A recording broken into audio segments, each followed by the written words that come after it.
Olá, Fabrício Venâncio aqui. Se você sente que tem feito a sua parte, tenta melhorar, tenta pensar diferente, tenta agir, mas na hora do dinheiro a coisa trava. Eu quero que você considere uma possibilidade simples. Talvez não seja falta de técnica, talvez seja um conflito interno, um ruído silencioso dentro de você. E no tema de hoje, esse ruído aparece muito, gente que quer prosperar, mas ao mesmo tempo carrega uma resistência religiosa quando escuta qualquer coisa sobre lei da atração, fé, mentalidade, criação de realidade. A pessoa ouve, até se interessa, mas por dentro vem isso é errado, isso é místico, isso é oculto, isso é contra Deus. E aí não adianta, porque com esse tipo de conflito você pode repetir 1000 afirmações, fazer 1000 visualizações, estudar 1000 métodos e o sistema interno continua puxando o freio de mão. Se você sente que existe algum bloqueio travando a sua prosperidade, mesmo fazendo a sua parte, isso normalmente não é falta de esforço. O método subliminar é um processo individual onde eu conduzo a reprogramação da sua mente para que prosperar se torne natural, a partir da sua história e da sua relação com o dinheiro. Existe uma condição especial de entrada, explicada no link da descrição e no primeiro comentário. Agora, voltando, eu quero falar com você com maturidade, sem briga de crença, sem marketing de espiritualidade, sem tentar convencer ninguém a nada. Ponto é, prosperidade financeira exige coerência interna. Se por fora você diz eu quero ter abundância, mas por dentro você sente culpa, medo, pecado, ou acha que dinheiro e espiritualidade não combinam, você não vai sustentar crescimento. Porque a sua mente vai te sabotar para manter você do lado certo da sua própria moral. E muitas pessoas nem percebem que estão vivendo uma moral aprendida, herdada, repetida e não uma verdade. O que eu vou fazer aqui é te mostrar que existe um caminho direto para dissolver essa resistência, sem abandonar sua fé, sem trair Deus, sem virar alguém esquisito. Pelo contrário, eu vou te mostrar que quando você entende o que Jesus ensinava sobre fé, você para de ter medo de prosperar. Você para de achar que acreditar, pedir, esperar, receber é algum tipo de afronta. E você começa a entender que a maior parte do que hoje chama de lei da atração é só uma leitura moderna de um princípio espiritual antigo. Aquilo que você sustenta por dentro vira experiência por fora. Só que eu preciso que você entenda uma coisa. Isso não é sobre pedir um carro e o carro cair do céu. Isso é sobre estado interno. É sobre você sair do estado de escassez e entrar num estado de confiança. Porque o dinheiro responde a isso de um jeito muito prático.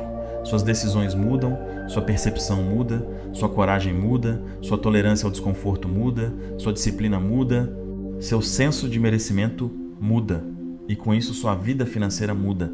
Se hoje você olha para qualquer tema de prosperidade e sente um aperto, uma culpa, uma sensação de não posso, a raiz pode estar exatamente aí. Você associou fé a sofrimento, espiritualidade a carência e riqueza a desvio. E enquanto essa associação estiver viva, você vai continuar repetindo ciclos, mesmo tentando ser uma pessoa melhor. Daqui a pouco eu vou te conduzir por algumas passagens bem objetivas que mostram como Jesus tratava fé, pedido, recebimento e abundância, tá? E por que isso muda completamente a forma como você se posiciona diante do dinheiro. Quando a gente fala em fé, a maioria das pessoas pensa em religião no sentido institucional, dogmas, regras, comportamentos. Mas se você observar os relatos mais centrais dos evangelhos, vai perceber que Jesus não falava de fé como um ritual externo. Ele falava de fé como estado interno, como convicção, como certeza antecipada. E isso é decisivo para a sua vida financeira. Quando ele diz para a mulher que sofria há anos que a tua fé te salvou, ele não está dizendo que a fé é um enfeite. Ele está afirmando que o estado interno dela permitiu que algo se manifestasse. Quando ele diz ao cego que a fé dele o curou, ele está deixando claro que não é a condição externa que determina o resultado, mas a crença sustentada por dentro. Agora traz isso para o dinheiro. Se você sustenta internamente que prosperidade é perigosa, que riqueza afasta de Deus, que quem tem muito dinheiro é suspeito, que sofrer é mais espiritual do que prosperar, o que você está fazendo? você está treinando o seu sistema interno para rejeitar crescimento financeiro. E não é de propósito, é automático. O seu cérebro não diferencia a verdade espiritual de crença aprendida. Ele apenas executa aquilo que você acredita com mais força. Tem uma passagem muito conhecida em que Pedro começa a andar sobre as águas. Enquanto ele mantém o foco e a confiança, ele caminha. Quando ele olha para o vento, para a tempestade, para o caos externo, ele afunda. O que isso ensina? Que o ambiente externo sempre vai oferecer motivos para você duvidar. O mercado está ruim, o país está instável, a crise está aí, as contas estão altas, sempre haverá vento. A pergunta é, onde está a sua atenção? Se você direciona a sua atenção para a falta, para o medo, para a insegurança, você entra no mesmo movimento de Pedro, começa a afundar. Não porque Deus quer punir você, mas porque sua percepção muda. E quando sua percepção muda, suas decisões mudam. Você evita riscos calculados, você não se posiciona, você aceita menos do que merece, você se acomoda, você justifica. Agora, observa como isso se conecta com o que muitas pessoas chamam de lei da atração. Não é sobre mágica, é sobre coerência interna, é sobre aquilo que você sustenta com convicção. Existe uma passagem que diz: peçam e lhes será dado, busquem e encontrarão, batam e a porta será aberta. Isso não é uma promessa infantil, é uma instrução sobre postura. Quem pede de verdade, pede com expectativa. Quem busca de verdade, busca acreditando que existe algo para encontrar. Quem bate, bate esperando que a porta se abra. Mas, se você pede com culpa, busca com medo e bate já esperando rejeição, o que você está alimentando por dentro?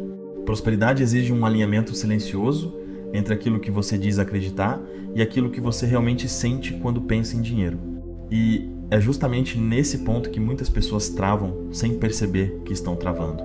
E aqui entra um ponto que quase ninguém observa com maturidade. Existe um versículo que diz: pois a todo aquele que tem, mais será dado e terá em abundância. Mas ao que não tem, até o que tem lhe será tirado. À primeira vista, isso parece injusto, parece cruel, parece um sistema que favorece quem já tem vantagem. Mas se você entender isso como uma lei interna, tudo muda. Quem tem, nesse contexto, não é apenas quem tem dinheiro na conta. É quem tem percepção de valor, é quem tem consciência de abundância, é quem sustenta internamente a sensação de que já possui capacidade, recurso, possibilidade. E quem não tem é quem sustenta internamente a identidade de falta, a identidade de escassez, a narrativa constante de que nunca é suficiente. Quando você vive repetindo mentalmente que não tem dinheiro, que está difícil, que está escasso, que nunca dá certo para você, você está fortalecendo a identidade de quem não tem. E o sistema interno responde de forma coerente, né? Você começa a agir como alguém que não tem, decide como alguém que não tem, negocia como alguém que não tem, se posiciona como alguém que não tem. E, inevitavelmente, os resultados refletem isso. Agora, perceba como isso é diferente de simplesmente pensar positivo. Não se trata de negar a realidade atual. Se trata de entender que a realidade atual é consequência de um padrão interno repetido ao longo do tempo. Quando Jesus fala sobre pedir acreditando que já recebeu, ele está apontando para um estado psicológico avançado. Ele não diz, peça esperando um dia talvez receber. Ele diz para pedir já assumindo que foi atendido. Isso muda completamente a postura interna. Se você pede prosperidade, mas por dentro continua se sentindo indigno, incapaz ou desconfiado, existe uma divisão interna. E divisão interna gera bloqueio. Muitas pessoas que vêm de um contexto cristão carregam um conflito silencioso. Querem prosperar, mas ao mesmo tempo sentem culpa por desejar dinheiro. Querem crescer, mas temem estar sendo materialistas demais. Querem estabilidade financeira, mas foram ensinadas que sofrimento aproxima mais de Deus. Esse conflito cria uma trava profunda, porque você passa a desejar algo e rejeitar ao mesmo tempo. E enquanto esse conflito não for resolvido dentro de você, não adianta repetir frases, fazer exercícios mentais ou tentar atrair resultados. o seu sistema interno sempre vai puxar você de volta para a identidade que ele reconhece como segura. E é exatamente por isso que prosperidade não é apenas sobre dinheiro, é sobre identidade, sobre coerência, sobre alinhar crença espiritual com crescimento financeiro, sem culpa e sem distorção. Quando você entende que fé é direcionamento de consciência, tudo começa a fazer mais sentido. Não é sobre repetir palavras bonitas. Não é sobre fingir que está tudo bem quando não está. É sobre qual estado você escolhe sustentar enquanto constrói a sua realidade. Se você sustenta o estado de medo, o medo orienta suas decisões. Se sustenta o estado de dúvida, a dúvida orienta suas escolhas.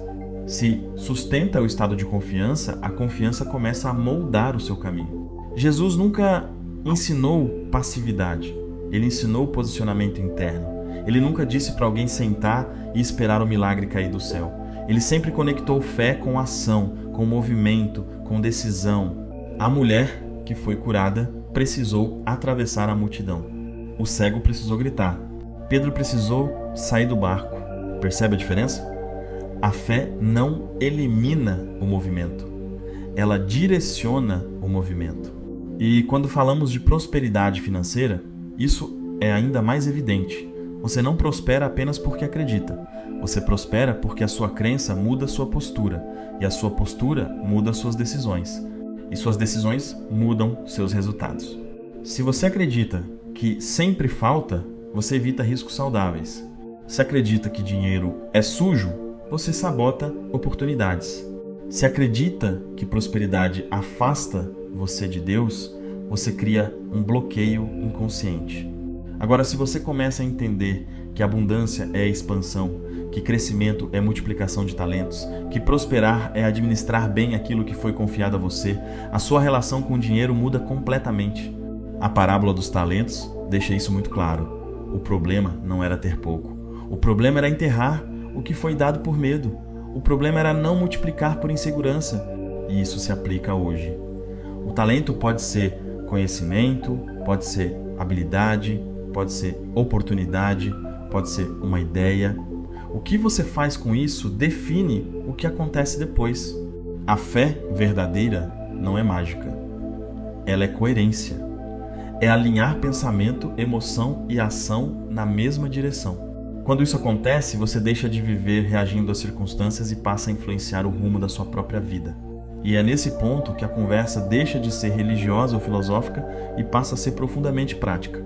Porque se você entender esse princípio, você começa a perceber onde está sabotando a própria prosperidade e onde pode começar a agir diferente. No final das contas, essa conversa nunca foi apenas sobre religião e também nunca foi apenas sobre lei da atração. Foi sobre responsabilidade interna. Foi sobre entender que aquilo que você sustenta como verdade dentro de você se transforma na base das suas decisões financeiras. Se você sustenta culpa, medo ou conflito, sua prosperidade vai travar.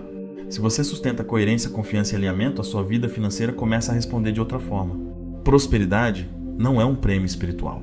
Também não é castigo. Ela é consequência de identidade, de mentalidade, de padrão interno repetido ao longo do tempo. Se você carrega resistência religiosa contra crescimento financeiro, isso vira um bloqueio.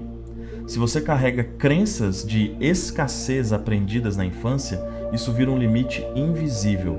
Se você associa dinheiro a algo negativo, sua mente vai evitar o que você diz querer. E enquanto esses padrões não forem reorganizados na base, você pode até ter picos de resultado, mas não sustenta crescimento. Depois de tudo que a gente percorreu aqui, fica mais claro que prosperidade não é algo que se força. Ela é consequência direta do sistema interno que governa suas decisões, reações e escolhas financeiras. Se esse sistema foi moldado por experiências passadas, medos e padrões inconscientes, tentar mudar só no nível racional não sustenta a transformação. O método subliminar existe exatamente para isso. Eu conduzo a reprogramação da sua mente para que prosperar se torne natural, por meio de um processo individual de hipnose personalizada, estruturado a partir da sua história e dos padrões inconscientes que moldam a sua relação com o dinheiro. Não é um curso, não é conteúdo gravado, é um processo profundo, feito para atuar na base onde esses padrões foram instalados. Neste momento, existe uma condição especial de entrada no método subliminar. Ela não é permanente e não é divulgada abertamente. Essa condição é explicada em uma conversa direta, onde você entende se esse processo faz sentido para você agora. O link está na descrição e no primeiro comentário.